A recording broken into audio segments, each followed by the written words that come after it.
The federal courtroom in Washington, D.C. was packed, yet silent. All eyes were fixed on the woman at the center, Lieutenant Commander Sarah Blake, a Navy SEAL sniper with more honors than most see in a lifetime. But today, she stood in handcuffs. Her jaw was set, her back straight, and her eyes focused ahead. No trace of fear, only quiet resolve. The judge looked weary, the prosecutor cold. Cameras flashed quietly from the press section as murmurs echoed through the crowd. The prosecutor's voice rang out, labeling her a threat to protocol. Sarah didn't flinch. Her alleged crime wasn't treason or betrayal, it was compassion. During a classified mission overseas, Sarah disobeyed a direct order. Instead of retreating, she launched an unauthorized rescue of 12 Afghan schoolgirls from a Taliban compound. Every life she saved came at the cost of her career. She knew it. But she did it anyway. Now, the military command wanted to make an example of her. For crossing a line, even to save children.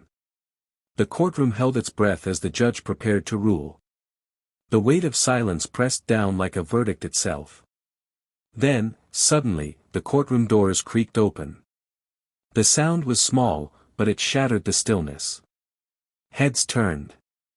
Uniformed officers stood aside. Someone unexpected was entering. And in that moment, everyone froze, not out of fear, but out of awe. Something was about to change. What began as a trial was turning into something far more human. The doors of the courtroom slowly swung open, and an audible gasp rippled through the room. Stepping into the silence was Admiral James Hargrove, a legend in the U.S. Navy, known for his battlefield bravery and unwavering principles. No one had seen him in public for years, let alone at a trial like this. Decorated in his crisp dress whites, he walked with quiet authority, his every step commanding respect. Without asking permission or waiting for introduction, he strode directly down the aisle toward the defendant's table, where Lieutenant Commander Sarah Blake stood in cuffs. For a moment, even the judge seemed unsure how to proceed. The bailiff instinctively moved forward, then stopped. Everyone in the room knew, when an admiral like Hargrove moves with purpose, you don't interrupt. Standing beside Sarah, the admiral slowly removed his hat and placed it gently on the table. Then he looked straight at the judge and said in a calm, steady voice that carried through the silent courtroom. If Lieutenant Blake is guilty, then I should be, too. Because I trained her to follow her conscience, not just orders.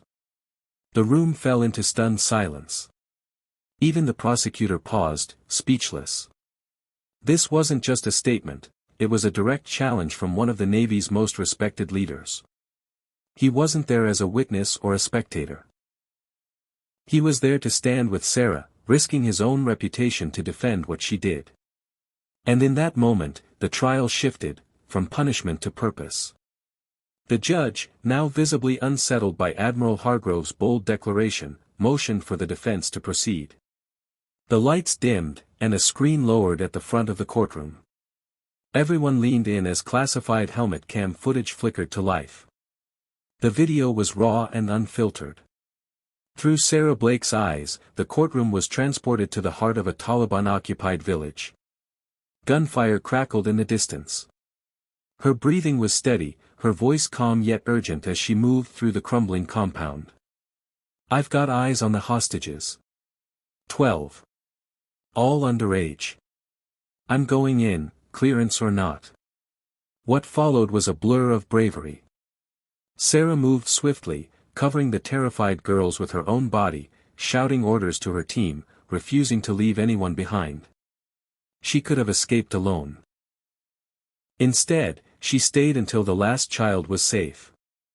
The footage ended with the girls clinging to her, crying, as helicopters arrived for evacuation. Silence filled the room. It was no longer a story of defiance, it was a story of humanity. The cold words, disobeyed orders, suddenly felt small, hollow against the truth playing out before their eyes. Murmurs began. A few jurors shifted, clearly moved. The judge looked away for a moment, gathering himself. Even the prosecutor, moments ago so sure, sat frozen, his argument unraveling. The courtroom was no longer focused on rules or rank. It was seeing something deeper, the cost of doing what's right when no one gives you permission. And Sarah? She never said a word. She didn't need to. Just as the courtroom settled into a heavy silence, a soft voice called out from the back. "Your Honor, may I speak?" Heads turned. A woman, wearing a simple headscarf and holding the hand of a little girl, stood up. She was not on any witness list. The judge hesitated, then nodded. The woman stepped forward, her words spoken softly through a translator. Her accent was thick, but her emotion clear. "My name is Amina. I am the mother of one of the girls Sarah saved." She lifted a faded photograph from her bag, an image of her daughter, barely 7 years old, clinging to Sarah in dusty combat gear. Then she gently nudged the child forward. The girl looked around nervously before running to Sarah and wrapping her arms around her knees. Gasps filled the courtroom. One juror quietly wiped away a tear. Even the bailiff swallowed hard. Amina continued. "When the soldiers left our village, they said they could not help. But she stayed. She carried my daughter when she couldn't walk. She gave her water, comfort, hope." Sarah knelt slowly, her hands still cuffed, and embraced the girl. The moment was raw, unfiltered, and deeply human. No medal or military title could carry the weight of that hug. The courtroom, once cold and procedural, now felt like a sacred space. This wasn't about disobedience. It was about courage, sacrifice, and a choice to value human life above orders. And in that moment, Sarah Blake was no longer the accused, she was a hero in the eyes of the world. Later that evening, the courthouse steps were bathed in the soft glow of the setting sun. The crowd outside waited anxiously, press, veterans, civilians, families, uncertain of what the outcome would be. Then, the heavy doors opened. Lieutenant Commander Sarah Blake stepped out, no longer in handcuffs.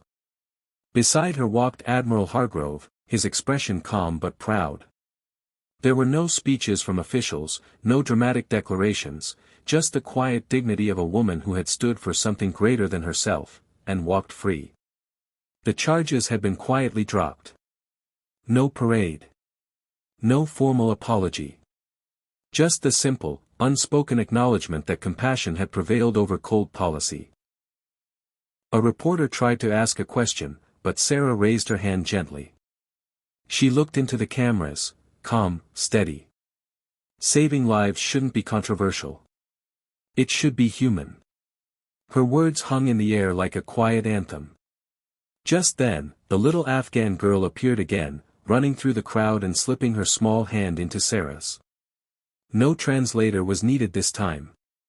The world understood the message. People began to clap, not for politics or performance, but for principle. Veterans saluted. Mothers wept. And in that moment, Sarah wasn't just a soldier or a sniper, she was a symbol of what it means to do the right thing when it's hardest. As Sarah and the little girl walked down the steps, Admiral Hargrove beside them, the crowd slowly followed. Because sometimes, one act of conscience can change the course of justice, and remind us all what humanity looks like.